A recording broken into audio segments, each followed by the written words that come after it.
Bienvenidos a mi presentación sobre el genocidio camboyano. En esta presentación se abordará el contexto del genocidio, el genocidio en sí y mis conclusiones sobre él. Para comenzar, situemos a Camboya en espacio. Es una nación que forma parte de la región conocida como Indochina. Sus ciudades principales son la capital Phnom Penh, la ciudad de Siem Reap, Kompong, Chinang y Battambang. El territorio es muy húmedo y está compuesto por bosques, junglas, tierras de cultivo y ríos. El principal es el Mekong, que desemboca en el mar de la China meridional. Los países limítrofes de Camboya son Vietnam, Laos y Tailandia. Históricamente hablando, Vietnam y Camboya no tienen las mejores relaciones, incluso en por quién fueron influenciados. Los jemeres fueron influenciados por India y los vietnamitas por China. Varios conflictos y puntos de fricción han aparecido a lo largo de la historia. Lo que vemos en rojo es Kampuchea Krom, Baja Camboya en español, zona la cual en la historia fue habitada y controlada por jemeres, pero que poco a poco fue penetrada por los vietnamitas. Entre finales del siglo XVII y el siglo XVIII, Vietnam consolidaría su poder sobre esta región y la anexaría. Pasemos al contexto principal del genocidio. En principio tenemos a la Guerra de Indochina, que duró de 1946 a 1954. Enfrentó a independentistas vietnamitas, camboyanos y laosianos apoyados por China y la Unión Soviética contra Francia, quien ejercía el dominio colonial sobre esos pueblos y a su vez fue apoyada por Estados Unidos. Resultó en victoria para los independentistas, liderados más que nada por el Viet Minh, que era la Liga de Independencia para Vietnam, y Francia como consecuencia tuvo que abandonar la zona. Vietnam se dividiría a lo largo de la guerra en norte, comunista, con capital en Hanoi, y sur, capitalista, con capital en Saigón. Curiosamente, su nombre camboyano es Prey Nogor. Pasando a Camboya en sí, Jemeres Rojos es un sinónimo para el Partido Comunista de Camboya, fundado en 1951. El nombre proviene de cómo los denominó el rey Norodom Sihanouk en la década de 1950. Su ideología mezclaba una interpretación subjetiva del maoísmo, exaltando al campesinado con ideas anticolonialistas dejadas por la guerra de Indochina. También buscaba la autarquía gracias a una fase inicial de colectivismo agrícola. Esto llevaría a un gran salto adelante, industrial y tecnológico, sin ayuda de potencias extranjeras. Respecto a la religión, era un partido ateo que en su posterior constitución diría que los camboyanos tienen libertad religiosa, aunque esto claramente no se cumpliría. También surgió el rencor anti-vietnamita, ya que los Jemeres Rojos estaban subyugados a los comunistas de Vietnam en cierta forma. La historia del Partido Comunista Camboyano hacia el poder puede dividirse en 4 fases. La primera es la preexistencia del Partido Comunista Indochino antes de la Segunda Guerra Mundial, donde casi todos eran vietnamitas. La segunda es la Guerra de Indochina, donde el Partido Popular Revolucionario Khmer fue establecido bajo influencias vietnamitas. La tercera es el periodo que sigue a 1960, cuando Salo Sar, que sería Pol Pot, y otras figuras de los Jemeres Rojos toman control de su aparato. La cuarta es el esfuerzo revolucionario para tomar el poder iniciado por la insurrección de los Jemeres Rojos en 1967 y 1968, hasta la caída del Lon Nol en 1975.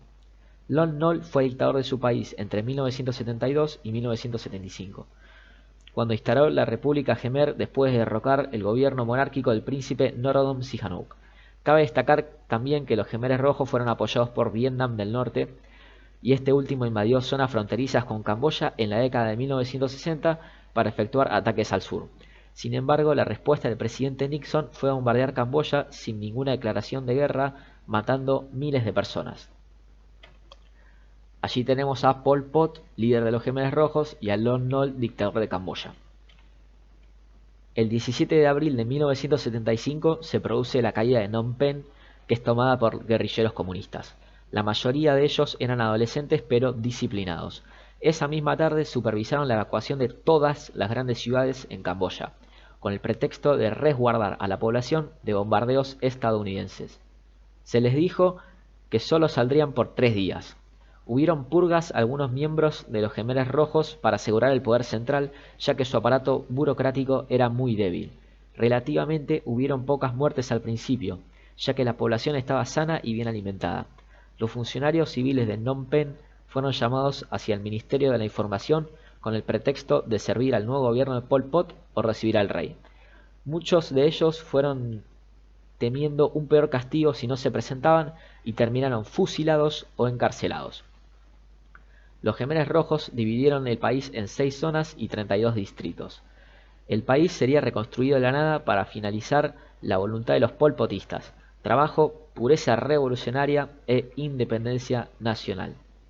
La mitad del país, la población urbana, dejó atrás sus pertenencias y tuvo que marchar con los soldados hacia las zonas rurales. Ser un profesional, como un ingeniero o un abogado, era razón para la muerte. Los anteojos también eran odiados por los Jemeres Rojos, ya que significaban un símbolo de intelectualidad y por tanto de posibles críticas a su gobierno. Con el éxodo masivo hacia vidas de esclavos rurales empezaba en Camboya el año cero. Allí tenemos a la evacuación de Phnom Penh. En menos de 2 meses y matando a comerciantes, intelectuales y clases propietarias, los Jemeres Rojos colectivizaron la nación. También abolieron la moneda. Los que accedían a un traslado voluntario hacia las aldeas, ingenuamente, siempre acababan ejecutados. Era una trampa perfecta. Muchos intentos de fuga hacia el exterior terminaron bien y otros mal. Los que intentaban huir al no tener mapas ni brújulas muchas veces terminaban muriéndose en la jungla o capturados por los Jemeres Rojos.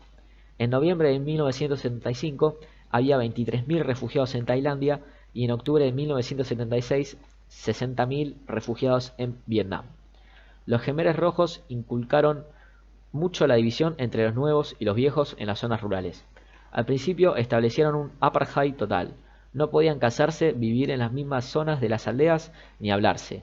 Los viejos tenían unos pocos más derechos que los nuevos, relacionados con las raciones de comida, sin embargo, no eran mucho, la verdad.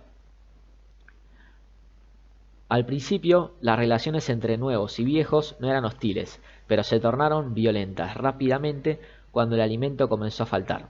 El Khmer Rouge había logrado su objetivo. Antes de la caída del régimen, las cosas eran horripilantes. Se ejecutaban en igual cantidad niños, ancianos y jóvenes. Mueren en masa tanto nuevos como viejos, fusilados o de hambre. La mayoría de los delitos, incluso los más menores y los inventados por los Jemeres Rojos, terminaban en pena de muerte. Procedo a leer un testimonio sobre esto.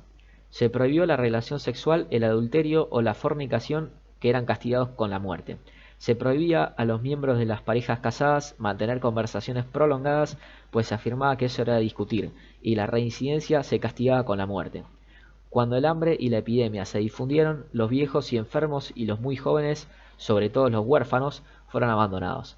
Se ejecutaba en público y se obligaba a mirar a los parientes mientras el hermano, la madre o el hijo eran sometidos al garrote vil o decapitados, apuñalados, muertos a golpes o hachazos. A veces se ejecutaba a familias enteras. Un docente llamado Tan Samai, que desobedeció la orden de enseñar a sus alumnos únicamente el trabajo de la tierra, fue ahorcado. Sus propios alumnos, de 8 a 10 años, tuvieron que realizar la ejecución mientras gritaban: «Maestro incapaz». La terrible lista de crueldades es interminable. También cabe destacar que los debilitados cuerpos de los camboyanos eran también presa fácil para las enfermedades. En cuanto a cifras y números, tenemos lo siguiente: de 450 médicos y 550 magistrados, desaparecieron 402 y 546 respectivamente. 2/5 de los habitantes de las 3 provincias más urbanizadas murieron. El 60% de los mandos de la policía, el 51% de los diplomados superiores, el 29% de quienes tenían estudios primarios, el 19% de los campesinos pobres y el 17% de la gente sin profesión conocida murieron. En las purgas polpotistas, el 50% de militantes comunistas fueron ejecutados.